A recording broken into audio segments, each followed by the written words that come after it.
حضرت سعید بن جبیر جو کہ ایک تابعی بزرگ تھے، ایک دن منبر پر بیٹھے ہوئے یہ الفاظ ادا کیے کہ حجاج ایک ظالم شخص ہے۔ ادھر جب حجاج کو پتہ چلا کہ آپ میرے بارے میں ایسا گمان رکھتے ہیں تو آپ کو دربار میں بلا لیا اور پوچھا، کیا تم نے میرے بارے میں ایسی باتیں بولی ہیں؟ تو آپ نے فرمایا، ہاں بالکل، تو ایک ظالم شخص ہے۔ یہ سن کر حجاج کا رنگ غصے سے سرخ ہو گیا اور آپ کے قتل کے احکامات جاری کر دیے۔ جب آپ کو قتل کے لیے دربار سے باہر لے کر جانے لگے تو آپ مسکرا دیے۔ حجاج کو ناگوار گزرا۔ اس نے پوچھا، کیوں مسکراتے ہو؟ تو آپ نے جواب دیا، تیری بے وقوفی پر اور جو اللہ تجھے ڈھیل دے رہا ہے اس پر مسکراتا ہوں۔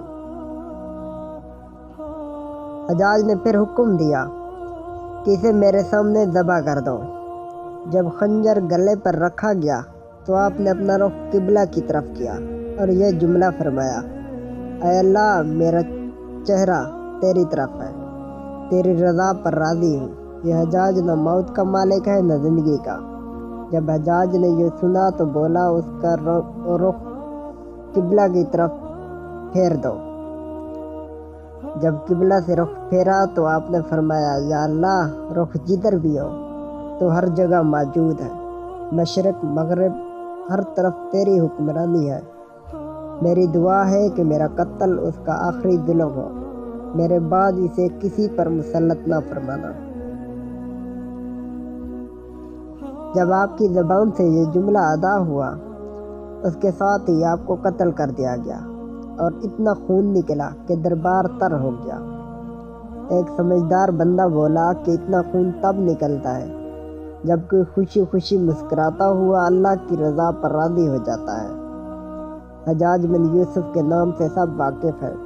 حجاج کو عبد الملک نے مکہ، مدینہ، طائف اور یمن کا نائب مقرر کیا تھا اور اپنے بھائی بشر کی موت کے بعد اسے عراق بھیج دیا، جہاں سے وہ کوفہ میں داخل ہوا۔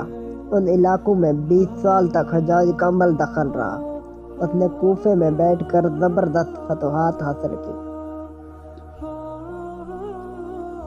اس کے دور میں مسلمان مجاہدین چین تک پہنچ گئے تھے۔ حجاج بن یوسف نے ہی قرآن پاک پر اعراب لگایا ہے۔ اللہ تعالیٰ نے اسے بڑی فصاحت اور بلاغت اور شجاعت سے نوازا تھا۔ حجاج حافظ قرآن تھا، شراب نوشی اور بدکاری سے بچتا تھا۔ وہ جہاد کا دہنی اور فتوحات کا حریص تھا، مگر اس کی تمام اچھائیوں پر اس کی ایک برائی نے پردہ ڈال دیا تھا، اور وہ برائی کیا تھی؟ ظلم۔ حجاج بہت ظالم تھا۔ اس نے اپنی زندگی میں ایک خون خوار درندے کا روپ دھار رکھا تھا۔ ایک طرف موسیٰ بن نصیر اور محمد بن قاسم کفار کی گردنیں اڑا رہے تھے اور دوسری طرف وہ خود اللہ کے بندوں، اولیاء اور علماء کے خون سے ہولی کھیل رہا تھا۔ حجاج نے 1,20,000 انسانوں کو قتل کیا ہے۔ اس کے جیل خانوں میں ایک دن میں 80,000 قیدی ایک وقت میں ہوتے تھے، جن میں سے 30,000 عورتیں ہوتی تھیں۔ اس نے جو آخری قتل کیا وہ عظیم تابعی اور زاہد و پارسا انسان حضرت سعید بن جبیر رضی اللہ تعالیٰ عنہ کا قتل کیا تھا۔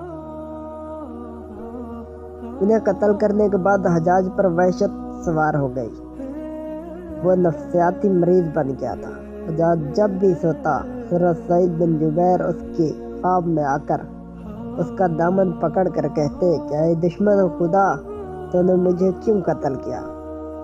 میں نے تیرا کیا بگاڑا تھا؟ جواب میں حجاج کہتا کہ مجھے اور سعید کو کیا ہو گیا ہے۔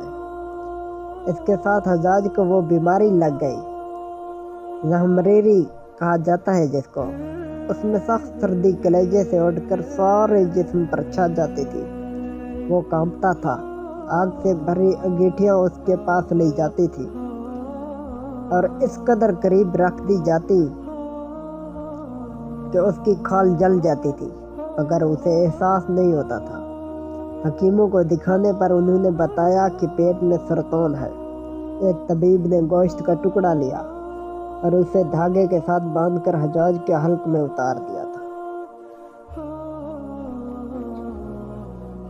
تھوڑی دیر بعد دھاگے کو کھینچا تو اس گوشت کے ٹکڑے کے ساتھ بہت عجیب نسل کے کیڑے چمٹے ہوئے تھے اور اتنی بدبو تھی جو پورے ایک مربع میل کے فاصلے پر پھیل گئی۔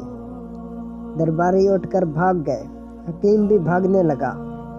حجاج بولا تو کدھر جاتا ہے، علاج تو کر۔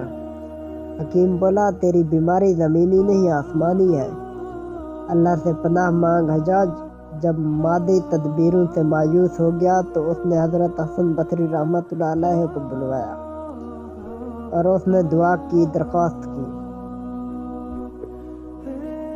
وہ حجاج کی حالت دیکھ کر رو پڑے اور فرمانے لگے میں نے تجھے منع کیا تھا کہ نیک بندوں کے ساتھ چھیڑ چھاڑ نہ کیا کر، ان پر ظلم نہ کرنا، مگر تو بعد نہ آیا۔